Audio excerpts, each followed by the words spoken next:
Nagsimula ng makatanggap ng registrations ang Commission on Elections mula sa mga political aspirant para sa gagamitin nilang social media platform sa pangangampanya. Narito ang balita ni Margaret Gonzalez.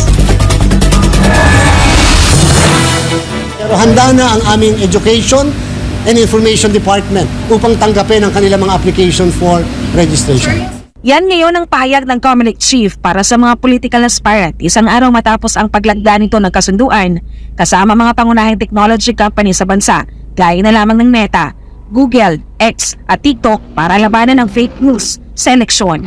Ayon kay Comelec Chairman Attorney George Garcia, may 62 nang nagsumite ng hard copy para sa registration ng mga gagamitin nilang social media platforms para sa pangangampanya. Meron na rin nagpa-register online. Ang registration sa mga gagamiting pages at accounts ng mga aspirant ay opisyal na magbubukas sa November 8 hanggang December 30 ng kasalukuyang taon.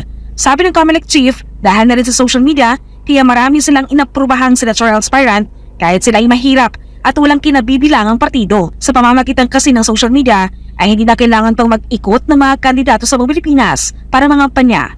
Ayon sa komisyon, ang lahat ng pages at account na gagamitin sa pangangampanya, kandidato man o simpleng supporter, ay kailangan itong iparehistro sa komisyon. Huwag po tayo magmatigasan at saka po sana, huwag niyo po susubukan yung Comelec sapagkat pwede kami mag-disqualify sa inyo and pwede namin kayong filean ng kasong election offense na may isa hanggang 6 na taon na pagkakakulong.